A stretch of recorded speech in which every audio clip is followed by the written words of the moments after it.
صدر اجلاس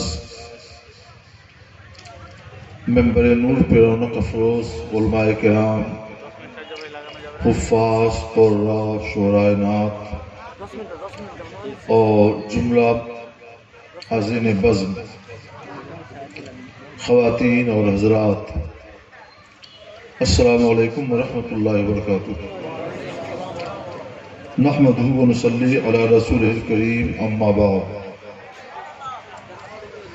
قال رسول اللہ صلی اللہ علیہ وسلم انہ جبرائیل اتاکم یعلمکم دینکم۔ صدق رسول اللہ صلی اللہ علیہ وسلم۔ آپ حضرات درود پاک پڑھ لیں۔ اللہم صلی علی سیدنا مولانا محمد معدن الجود والکرم وآلہ وصحابہ وبارک وسلم۔ ابھی بڑا اچھا خطاب سنا آپ نے عزیزی مولوی مظہور الحق سلموں کے ذریعے۔ اس سے پہلے بھی خطابات ہوئے، نعتیں ہوئیں، آپ نے سنا۔ ان نصیحتوں کو آپ سینے میں جگہ دیجئے اور ان پر چلنے اور ان کے مطابق عمل کرنے کی کوشش کیجیے۔ اللہ آپ کو سربلند کرے گا۔ علم حاصل کرنا ہر مرد اور عورت پر فرض ہے، لیکن ظاہر ہے کہ ہر کوئی مدرسے میں جا نہیں سکتا، تو عوام الناس کی درسگاہ کہاں لگے اور وہ علم کیسے سیکھیں؟ اس کے لیے ہمارے محترم سجادہ نشین صاحب اور ان کے رفقا نے یہ بزم فقہ قائم کر دی ہے۔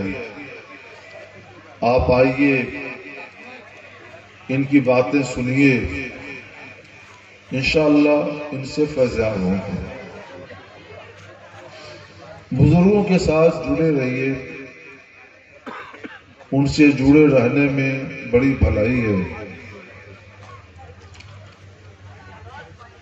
میرے اندر تو کوئی خوبی نہیں، کوئی قابل ذکر ایسا وصف نہیں، لیکن میرا نام ایک بزرگ کے نام پر ہے،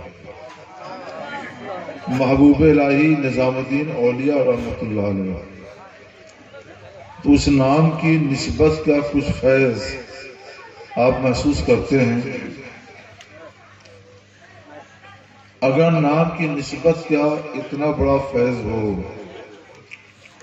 تو ان کے طریقے پر چلنے کا فیض کتنا بڑا ہوگا۔ ایک شخص ان سے مرید ہوا اور جب واپس گیا ان کی خانقاہ سے تو اس کے جوتے غائب ہو چکے تھے۔ دوسرے روز نئے جوتے خرید کر آیا، خانقاہ میں بیٹھا، دین کی باتیں سنی، واپس گیا تو آج بھی جوتے غائب ہو گئے۔ 3-4 روز تک آتا رہا، اس کے جوتے غائب ہوتے رہے۔ شکایت تھی کہ حضرت آپ کی خانقاہ بدنام ہو جائے گی۔ میرے ساتھ برابر یہ واقعہ پیش آ رہا ہے۔ تو حضرت نے فرمایا کہ کل جب آؤ گے تو جوتے اتارتے وقت یہ نیت کر لینا کہ جو میرے جوتے لے جائے تو یہ اس کے لیے حلال ہے، معاف ہے۔ تو دل میں بہت پچھتایا کہ میں نے بلا وجہ کے لیے ان کو بتایا۔ نہیں بتاتے تو آج کہیں مل جاتا تو میں اس سے بدلہ لے لیتا، ورنہ قیامت دن تو مجھے بدلہ ملے گا ہی۔ اور اس نسخے پر عمل کر لو تو مجھے نہ یہاں بدلہ ملے گا نہ وہاں ملے گا، کیا فائدہ ہوگا؟ خیر، حضرت نے فرمایا ہے تو میں کل اسی پر عمل کروں گا۔ بہت قیمتی جوتے خریدے اور اتارتے وقت وہی نیت کر لی کہ جو لے جائے اس کے لیے حلال۔ آج دیر تک بیٹھ کر آواز سنتا رہا، واپس آیا تو دیکھا کہ جوتے ویسے ہی محفوظ ہیں، موجود ہیں۔ بہت حیرت زدہ ہوا، واپس گیا کہ حضرت یہ کیا بات ہے کہ جب تک حلال نہیں کیا تھا چوری ہو جاتا تھا، حلال کر دیا تو موجود رہ گیا، محفوظ رہ گیا۔ تو حضرت نے فرمایا، محبوب الہی نظام الدین اولیاء رحمۃ اللہ علیہ نے فرمایا کہ وہ چور تھا، اس کی قسمت میں رزق حرام ہی لکھا ہوا تھا، حلال نہیں کیا تھا تو اس کے لیے رزق حرام تھا، قابو پا جاتا تھا، اٹھا لے جاتا تھا کہ رزق حرام اس کا مقدر ہے۔ حلال کر دیا تو اس پر کیسے قابو پائے؟ وہ تو حلال ہے، اس کی قسمت میں تو حرام ہے، حلال کیسے پاتا؟ اس لیے اس کا مال بچ گیا، تمہارا جوتا بچ گیا۔ تو علماء جو نصیحتیں کریں ان پر عمل کرنا چاہیے۔ ان کی جو نصیحت ہوتی ہے، جو ہدایت ہوتی ہے، وہ شریعت کے اثرات اور ان کے رازوں کو سامنے رکھ کر ہوتی ہے۔ ایک بات اور یاد آئی، اللہ نے فرمایا ہے کونوا مع الصادقین، صادقین کے ساتھ ہو، اور یہ اللہ کی جماعت، یہ صادقین کی جماعت ہے، علماء بعمل کی جماعت، یہ صادقین کی جماعت ہے، ان کے ساتھ رہو تو بھلا ہوگا۔ ایک پادری تھا روم کا، اس نے امام علی خواص رحمت اللہ علیہ کی ولایت کا چرچا سنا، آ گیا، جنگل میں تھے، آپ کے ساتھ رہنا چاہتا ہوں، فیض حاصل کرنا چاہتا ہوں۔ منظور کر لیا، ٹھیک ہے رہو، لیکن تمہارے کھانے پینے کے لیے جنگل میں کیا انتظام ہوگا؟ تو اس نے طنز کیا کہ آپ اتنے بڑے ولی ہیں اور ابھی آپ کو کھانے پینے کی فکر نہیں گئی؟ فرمایا اپنے لیے نہیں ہے، تمہارے لیے فکر ہے، تمہیں صبر ہے تو چلو۔ ایک ہفتے تک یہ لوگ بھوکے پیاسے چلتے پھرتے رہے، ایک ہفتے پورے ہو گئے تو پادری نے کہا کہ اب میرا حال خراب ہے، کچھ کھانے پینے کا انتظام کیجیے۔ تو حضرت نے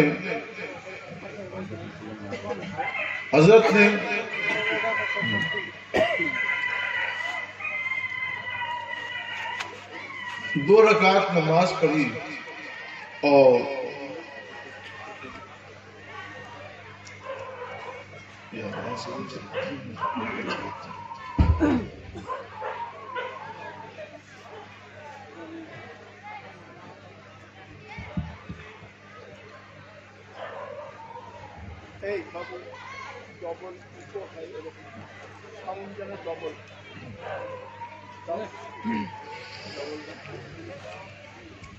حضرت نے 2 رکعت نماز پڑھی، بس رکھی، سجدے میں سر رکھ کر کچھ دعا کی، سر اٹھایا، ایک چینی رکھی ہوئی تھی جس میں 2 گلاس پانی اور 2 روٹی رکھی ہوئی تھی،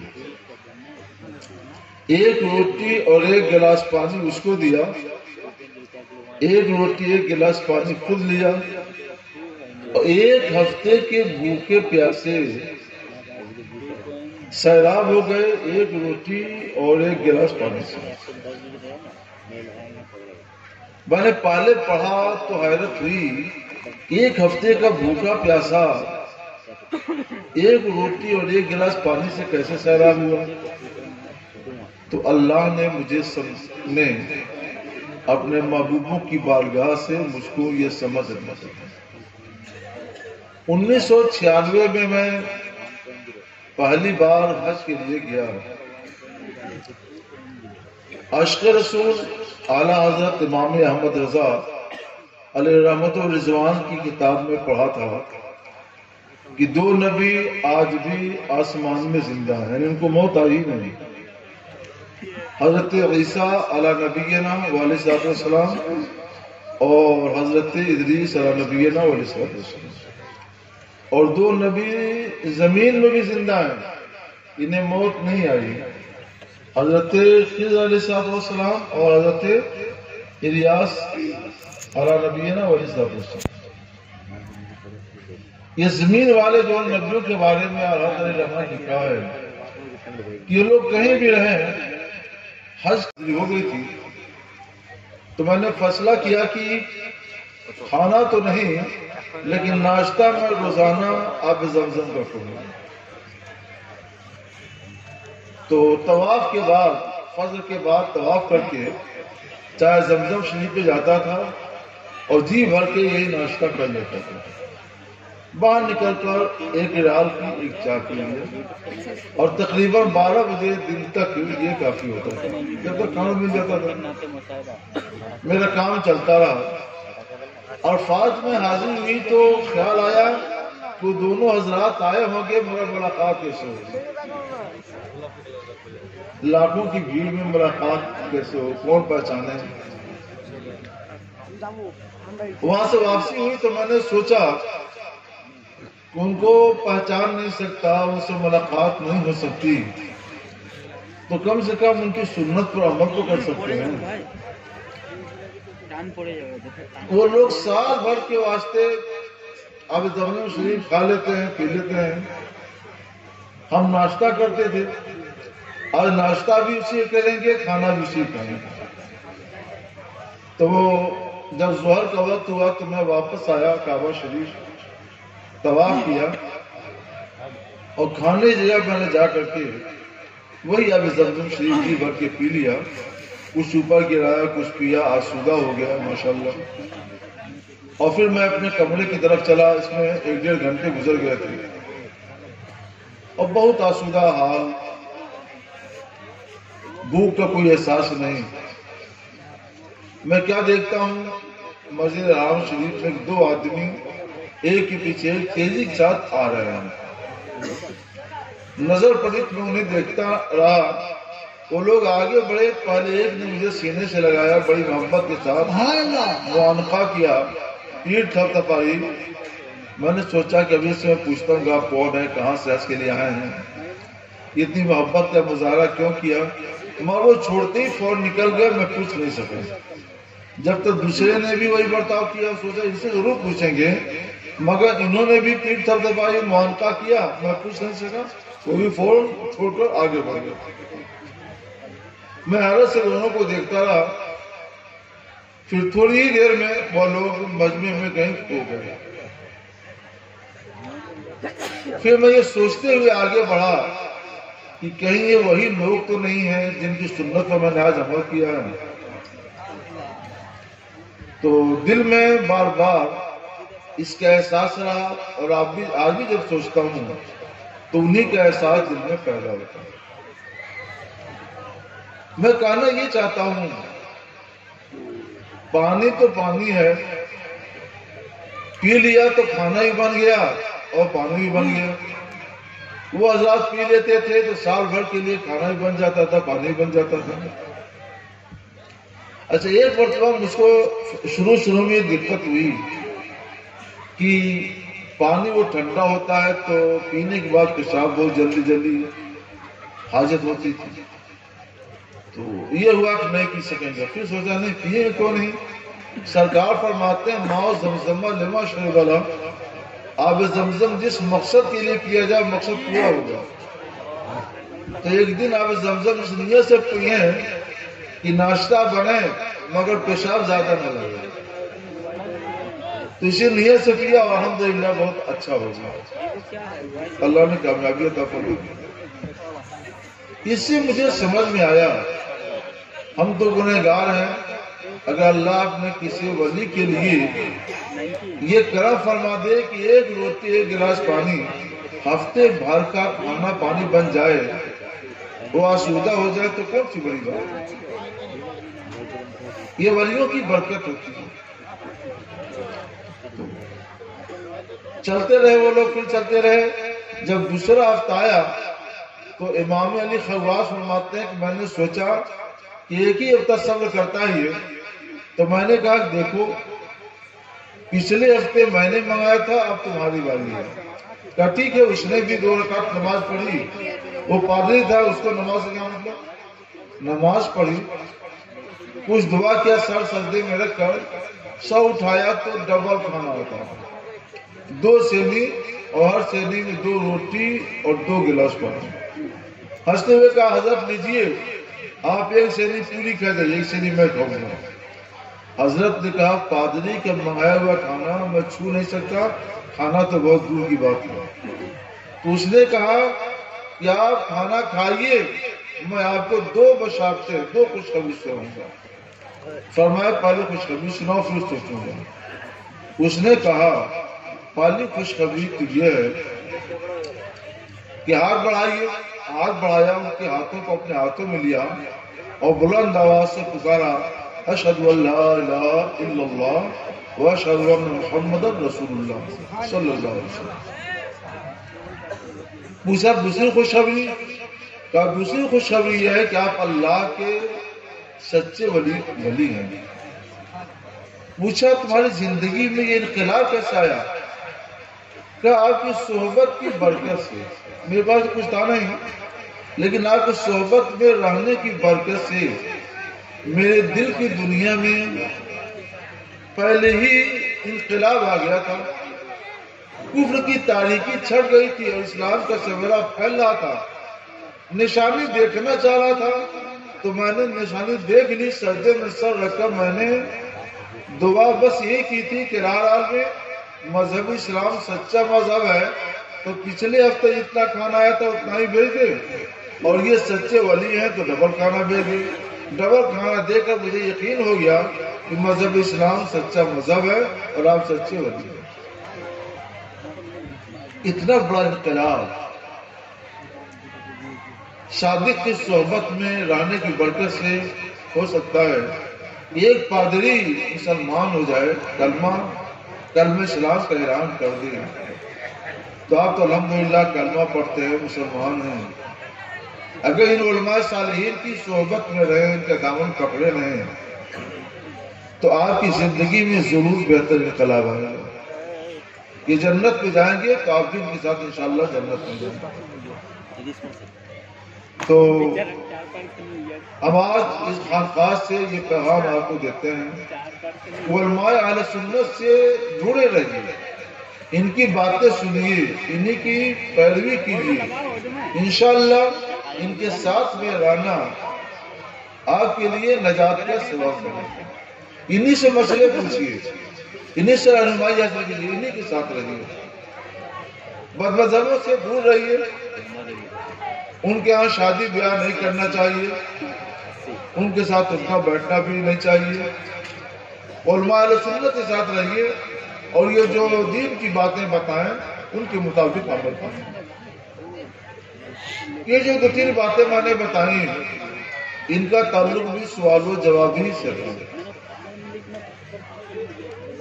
مجھے بتایا گیا ہے کہ کچھ دینی ضروری مسائل ہے علاقے کے، وہ آپ کے سامنے پیش ہوں گے، تو میں حاضر ہوں۔ آپ لوگ جو بھی پیش کریں گے دین کی ضرورت کے مسائل، انشاءاللہ انہیں ہم سنیں گے اور اللہ کی توفیق سے اس کا بہتر جواب دینے کی کوشش کریں گے۔ جو جواب یہاں پہ اکٹھا ہے ہم انہیں پہلے سنتے ہیں۔ یہ ہمارے عزیز مکرم ہے مولانا رمضان علی صاحب آسنسول، آپ کے علاقے کے ہیں، یہ آپ کے سوالات سنائیں گے اور انشاءاللہ تعالی اب آپ کی باتیں سنتے ہیں. ذرا ایک مرتبہ آپ لوگ اور بلند آواز سے اردو پاک پڑھ لیجیے. اللهم صل على سيدنا وشفيعنا محمد المعبود والکرم والی وسلم. صلوا عليه الصلاة عليك يا رسول الله صلى الله عليه وسلم. محترم حضرات، الحمدللہ آج کی یہ عظیم شان محفل جو آپ دیکھ رہے ہیں، ابھی جو سوال و جواب کا سلسلہ چلے گا، یہ ایسا مبارک بابرکت سلسلہ ہے جس کو سننے کے لیے، یہ تو اس سرزمین پر پہلی دفعہ ہو رہا ہے، لیکن جہاں ہوتا ہے اس کو سننے کے لیے تقریباً میرے معلومات کے مطابق جو میں نے دیکھا عمومی طور پر 50,000 60,000 بس اوقات لاکھ تک کا مجمع آتا ہے اور اس سوال و جواب کے پروگرام کو سنتا ہے. اور آج میں واللہ بتاتا ہوں، کل صبح سے سفر کر رہا ہوں. میں نے اس سفر میں حضرت کی یہاں آمد ہوئی سیدھا بنگلور سے یہاں.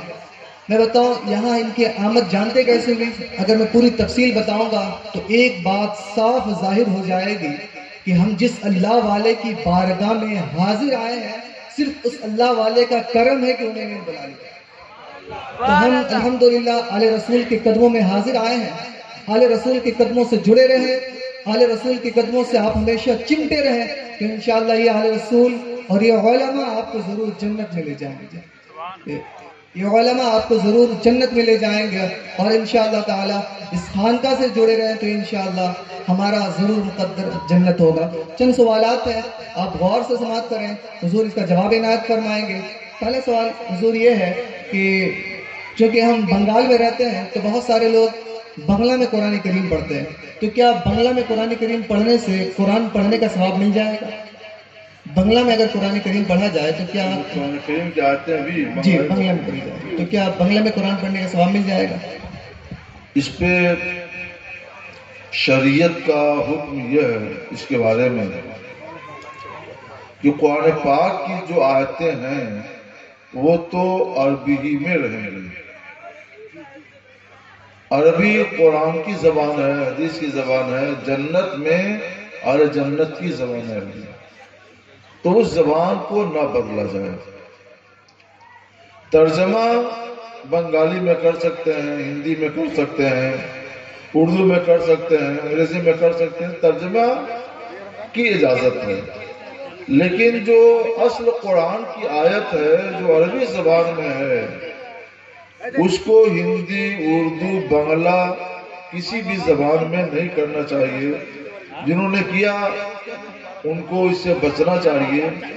آپ لوگ عربی کلمات والے قرآن خریدیے اور اسے سیکھیے اور اسی کی تلاوت کیجیے تو اللہ تبارک و تعالی آپ کو اس کی فضیلت اور اس کا ثواب عطا فرمائے. اللہ کریم ہے، کسی کو محروم نہیں رکھتا، مگر اس کا کلام عربی زبان میں ہے. تو عربی زبان میں تلاوت کرنے پر جو لطف آئے گا، اللہ کی جو رضا حاصل ہوگی اور اللہ جو اجر و ثواب عطا فرمائے گا اس کا مرتبہ اور مقام ہی کچھ ہوگا. تو آپ لوگ وہی خریدیے، اسی کی تلاوت کیجیے، انشاءاللہ اسی کی برکتوں سے آپ کا گھر اور آپ کا معاشرہ، آپ کا سماج سرشار ہوگا. ایک سوال یہ کیا جاتا ہے، چونکہ ہم لوگ عرس کے موقع پر حاضر آئے ہیں تو مزار شریف پر حاضر ہونے کا شرعی طریقہ کیا ہے؟ مزار شریف پہ حاضر ہونے کا شرعی طریقہ کیا ہے؟ شرعی طریقہ یہ ہے کہ جب وہ اندر جائیں تو مزار شریف سے کم 4 ہاتھ کے فاصلے پر ایک اندازہ لگا لیں اور 4 ہاتھ کے فاصلے پر کھڑے ہوں. اگر جگہ بائیں طرف مل جائے تو بائیں طرف کھڑے ہوں، جگہ بھری ہوئی ہو تو دائیں طرف بھی کھڑے ہو سکتے ہیں. اور بسم اللہ کے بعد آپ چاروں قل پڑھ لیجئے، قل اللہ شریف 3 مرتبہ پڑھ لیجئے، سورہ فاتحہ پڑھ لیجئے، کچھ اور آیتیں پڑھ لیجئے، درود شریف پڑھ لیجئے، اور پھر اس کا ثواب نبیوں رسولوں کی بارگاہ میں پہنچاتے ہوئے صاحب مزار ولی اللہ رحمۃ اللہ علیہ کی روح الفتور کو پہنچائیں گے۔ یہ وہاں حاضری کا بہتر طریقہ اسی طور پہ جانا چاہیے، نہیں کہ وہاں جائیں تو اس پر سر رکھیں، پیشانی رکھیں، کن پٹی رکھیں، چوما چاٹی کے لیے نہیں، یہ ہمارے طریقے کے خلاف ہے، ایسا نہیں ہونا چاہیے۔ شریعت جو بتاتی ہے وہ یہی ہے، کھڑے ہو کر کے فاتحہ پڑھیں، قرآن پاک کی تلاوت کریں، 4 ہاتھ سے کم سے کم 4 ہاتھ کا فاصلہ ہو یا اس سے زیادہ کا ہو۔ بہتر یہ ہے کہ بائیں طرف رہیں، جگہ نہ ہو تو دائیں طرف بھی ہو سکتے ہیں۔ قرآن پاک کی آیتیں پڑھ کر کے ان کے لیے اللہ کی بارگاہ میں دعا کیجیے کہ اللہ یہ ثواب صاحب مزار کو پہنچائے۔ اسی سے مستجد ایک سوال کہ عورتیں بھی مزار شریف پہ جاتی ہیں، چونکہ بہت سارے عورتیں بھی حاضر آئی ہیں اور بہت ساری بچیاں بھی مزار شریف پہ جاتی ہیں، تو کیا ان کا جانا درست ہے؟ مزارات پر عورتوں کی حاضری جائز نہیں ہے، اور مردوں کے لیے اجازت ہے وہ جائیں، لیکن جہاں یہ خلط ملط ہوتا ہے وہاں عورتوں کو مزارات پر حاضر ہونا جائز نہیں ہے۔ وہ نہ اندر جا کر حاضری دیں اور نہ باہر جا کر حاضری دیں۔ بمبئی میں نے یہی سوال ہی آیا تو یہی جواب دیا، تو وہاں تو لاکھوں کا مجمع ہوتا ہے، فوراً کچھ سوالات آ گئے۔ یہ تو عجیب بات ہے کہ مرد تو ولیوں کی بارگاہ میں جا کر فیض حاصل کریں، عورتیں محروم رہیں۔ تو میں بتا دوں کہ عورتیں محروم نہیں ہیں، میری بہنوں غور سے سنو، شریعت کے مسئلے پر عمل کرنے کی وجہ سے، اللہ اور رسول سے ڈر کی وجہ سے اگر تم گھر پہ رہ جاؤ، مزار پہ نہ ہو، اور وہیں سے جمعرات یا جمعے کو کچھ پکا کرو، فاتحہ کر دیا کرو، تو مردوں کو جو فیض ولیوں کی بارگاہ میں حاضر ہو کر فاتحہ پڑھنے سے ملتا ہے، تم کو وہی فیض اپنے گھر میں رہ کر فاتحہ پڑھنے سے ملے گا۔ سبحان اللہ۔ تمہارے فیض میں کوئی کمی نہیں آئے گی، بلکہ اللہ سے تم کو یہ ثواب ملے گا کہ تم شریعت کے مسئلے پر عمل کرنے کی وجہ سے جو گھر میں رہ گئی تو اس کا ثواب تم کو زیادہ مل جائے گا اور فیض بھی ملے گا۔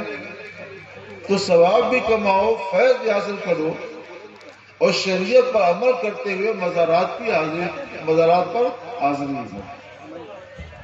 کچھ عورتیں اسی طرح جاتی ہیں مزار شریف پر، اور جانے کے بعد وہاں جو پیر صاحب ہوتے ہیں ان کو کچھ نذرانے بھی دیتی اور ہاتھ بھی چومتی باقاعدہ، یا پھر ہاتھ کو بوسہ دیتی ہے اور نذرانے دے کر سیدھا مزار سے واپس آ جاتی ہے، تو کیا ایسا کرنا درست ہے؟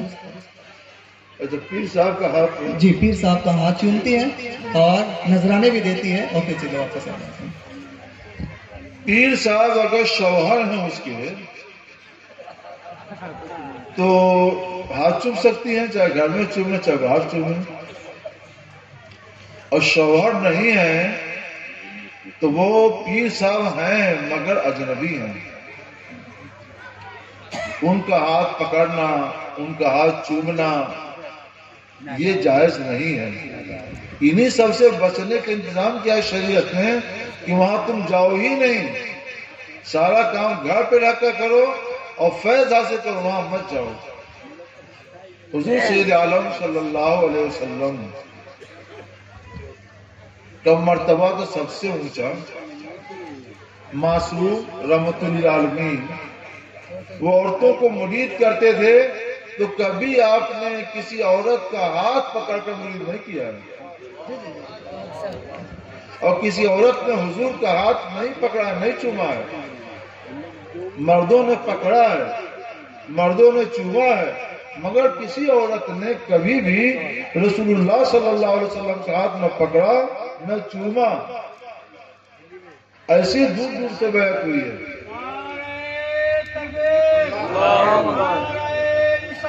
یا رسول اللہ، یا علی،